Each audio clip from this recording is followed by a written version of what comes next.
Hi, this is Todd Howard of Bethesda Game Studios, and we're here to show you a sneak peek at our latest game, Skyrim.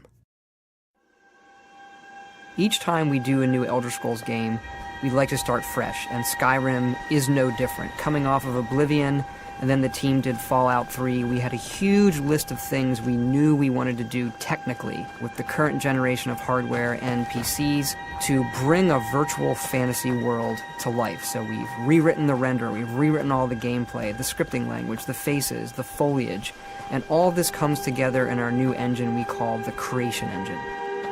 So we're interested in all the little details like this plant here, the medium details of these logs and trees, and all the way up to distant mountains. And if you've played our previous stuff, you know that mountain is not just a backdrop. You can walk all the way to the top of that mountain.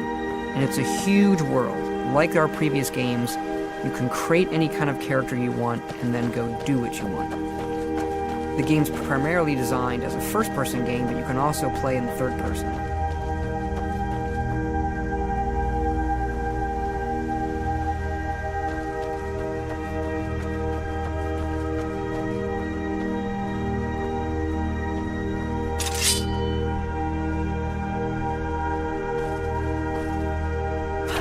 Our big motto for Skyrim is, you are who you play. So whatever you have in your hands, or whatever you're using, you're going to get better at, and then you're going to level up. The right trigger does your right hand, and the left trigger does your left hand.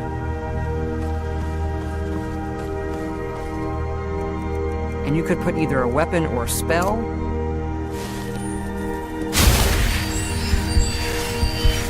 You can also dual-wield spells.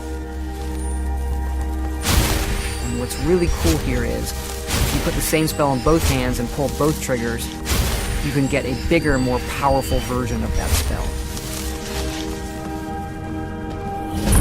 Up here we have standing stones. There are 13 of these throughout Skyrim's landscape, and they give you special abilities, but you can only have one of these active at a time.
This is your character menu. Here you can see all your items, not just what they do stat-wise, but also what they look like. Each of the thousands of objects you can find can be zoomed in, rotated, and looked at in high detail.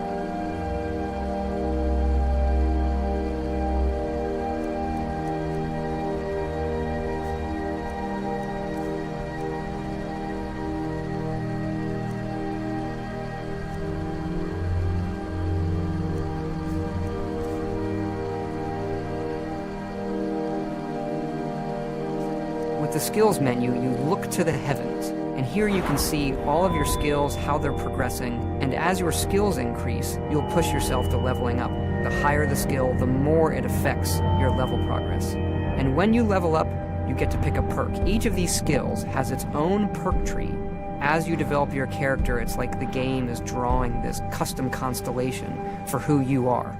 Lastly, we have the map, and we're just going to pull the camera back here and show you how the level of detail system works in the game. We're just rendering the whole world.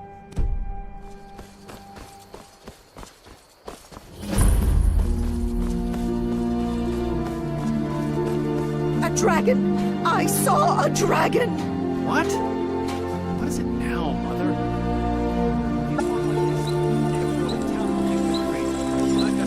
Ain't every day we get visitors in Riverwood. Gerder's family first settled here as woodcutters a few generations ago. She and Hod run the mill. I make a decent living sharpening axes and fixing the sawmill.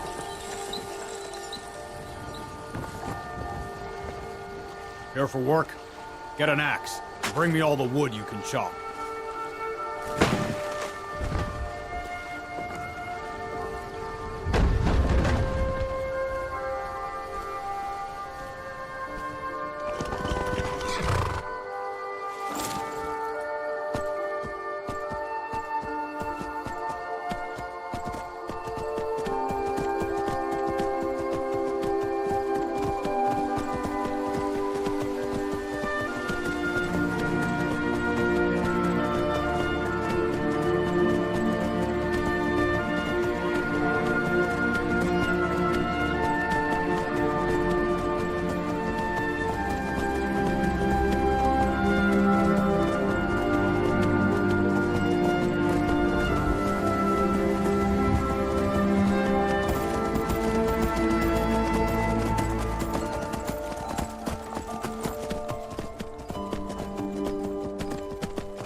This mountain here is the tallest mountain in Skyrim. It's called the Throat of the World. It is home to the Greybeards, who are masters of the voice. The voice is the ability to use the language of dragons and form these magical shouts. And this is a power that you will learn throughout Skyrim's main quest.